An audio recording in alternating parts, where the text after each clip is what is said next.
Panorama group, जो सोचता है वो करता है। आपके अपने सपनों का आशियाना। बदल रही है बीजेपी, बाहरी नहीं खाटी भाजपाई को कमान, जाति की जगह युवाओं को तवज्जो। नमस्कार, आप देख रहे हैं सिटी पोस्ट लाइव। मैं हूं सृष्टि राज। 48 घंटे के भीतर पटना के अलग अलग इलाकों में लगे बिहार बीजेपी के पोस्टर पर नितिन नवीन की तस्वीर अचानक सबसे बड़ी हो गई है और अब तक बिहार से पार्टी के पोस्टर बाए रहे डिप्टी सीएम सम्राट चौधरी और विजय सिन्हा की तस्वीर की साइज अब उनके से छोटी पड़ गई है।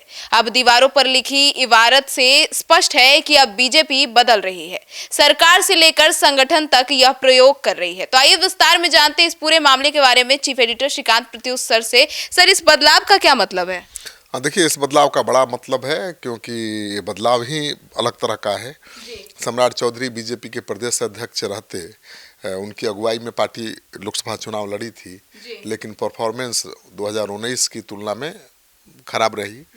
इसके बाद अचानक बड़े लीडर्स खुलकर सम्राट चौधरी के खिलाफ बोलने लगे। अश्विनी चौबे जैसे दिग्गज नेता ने तो खुलकर उन्हें दूसरे दल का से आयातित नेता बता दिया।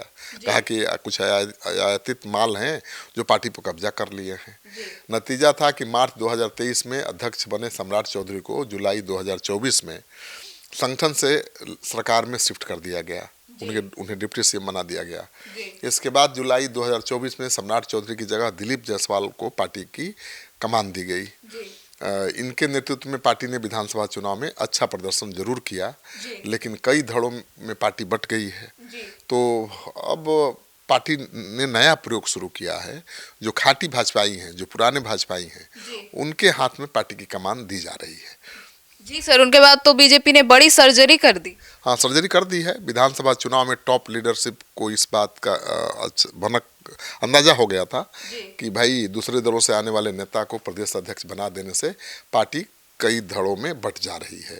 ठीक ना, पार्टी में गुटबाजी हो रही है संगठन के लेवल पर पार्टी में। इसलिए बीजेपी ने बड़ी सर्जरी की है। और नित्यानंद राय के बाद से आपको पता है कि 3 प्रदेश अध्यक्ष बने। इनमें संजय जायसवाल थे, सम्राट चौधरी, हाँ, सम्राट चौधरी आज आरजेडी होते हुए बीजेपी में आए थे। इसके बाद दिलीप जायसवाल को कमान मिली पार्टी की और ये कांग्रेस से होकर बीजेपी में आए थे। यानी कि पिछले 6 साल में खाटी बीजेपी की जगह बाहर दूसरे दलों से आए नेताओं को बीजेपी की कमान मिल रही थी और इसको लेकर विरोध के स्वर भी उठ रहे थे। तो पार्टी में गुटबाजी शुरू हो गई थी। तो पार्टी ने अब नया प्रयोग किया। सर, तो अब तो 10 साल के बाद पार्टी ने खाटी बीजेपी को हाथ में कमान दे दी है। हाँ, बिल्कुल, खाटी भाजपाइयों के हाथ में कमान देने की कवायद शुरू कर दी है। अगले 4 साल तक बिहार में किसी तरह का कोई चुनाव तो है नहीं। ऐसे में पार्टी का पूरा फोकस अब संगठन पर है और संगठन को खड़ा कर जान डालने पर, संगठन को नए सिरे से खड़ा करने पर है। और संजय सरावगी को कमान देकर पार्टी ने ऐसा ही संदेश दिया है।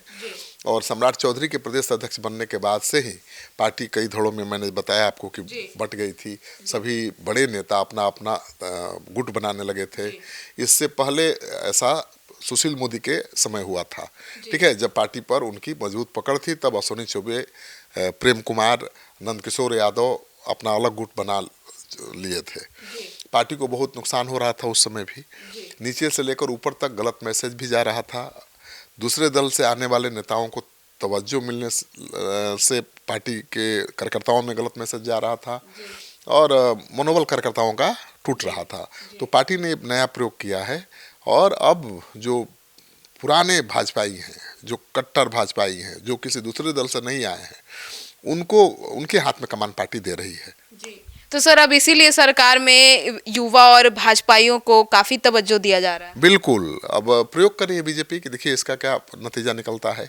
अब कार्यकर्ताओं को ये संदेश देने की कोशिश की गई है कि किसी भी पार्टी से आए हुए बाहर के नेताओं को आगे बढ़ाने की बजाय बीजेपी अब अपने नेताओं को आगे बढ़ाएगी, उनको प्रयोगशाला में डालकर तैयार करेगी और उनको ही बड़ा पद, बड़ी जिम्मेवारी दी जाएगी। बीजेपी प्रदेश अध्यक्ष चुनने से पहले कैबिनेट के चयन में बीजेपी ने बहुत चौंकाया।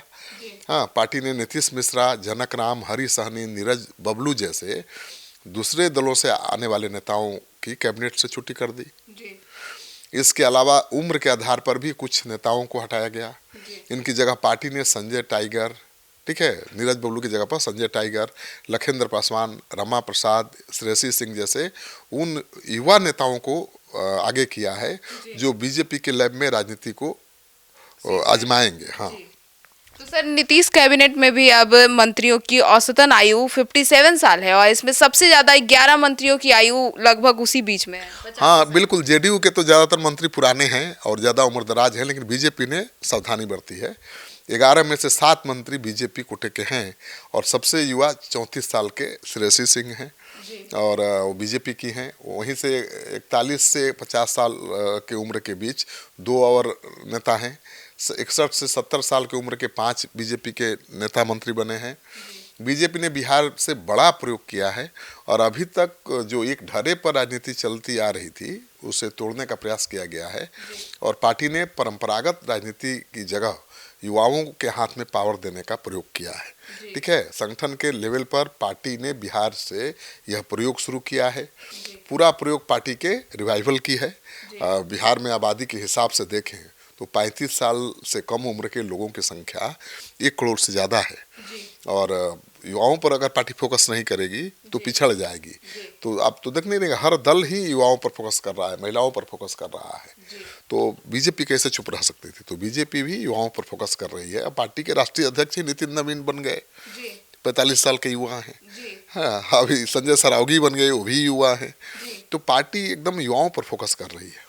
जी सर, नितिन नवीन को कार्यकारी राष्ट्रीय अध्यक्ष बनाकर जाति से बड़ा चेहरा बनाने की कोशिश बीजेपी कर रही है।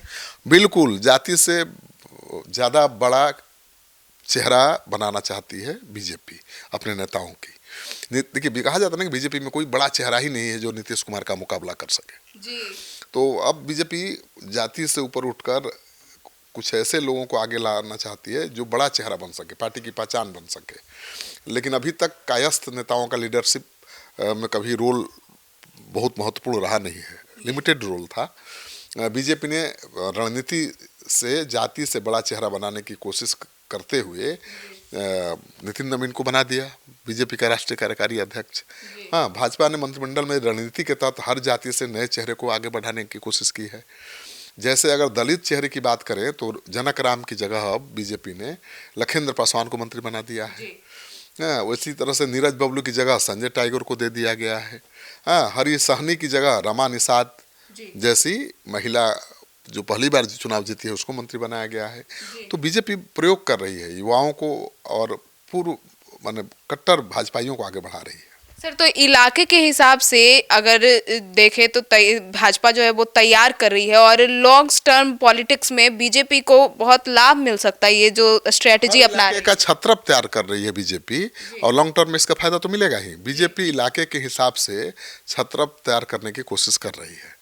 अगर बीजेपी का मौजूदा लीडरशिप को देखेंगी तो राष्ट्रीय कार्यकारी अध्यक्ष नितिन नवीन है जो पटना मगध इलाके से आते हैं। इसी इलाके से आने वाले प्रेम कुमार को विधानसभा का अध्यक्ष बीजेपी ने बनाया है। बीजेपी के नए प्रदेश अध्यक्ष संजय सरावगी दरभंगा से हैं, ठीक है, यानी मिथिला का प्रतिनिधित्व करते हैं। डिप्टी सीएम सम्राट चौधरी विजय सिन्हा अंग क्षेत्र से आते हैं, ठीक है। सरकार के मंत्री दिलीप जायसवाल सीमांचल की राजनीति करते हैं, यानी सीमांचल का प्रतिनिधित्व करते हैं। तो बीजेपी ने जाति की जगह समावेशी पॉलिटिक्स का प्रयोग किया है, ठीक है ना। जाति की जगह पार्टी के प्रति वफादारी और निष्ठा रखने वाले नेताओं को ज़्यादा तवज्जो दी है।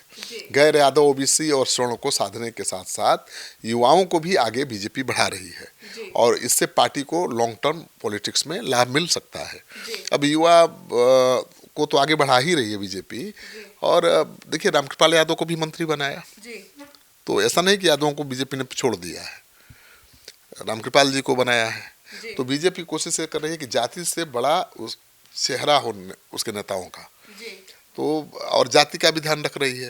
हर क्षेत्र के नेताओं को आगे बढ़ा रही है, चाहे मिथिलांचल हो, सीमांचल हो, कोसी हो, मगध हो, शाहबाद हो।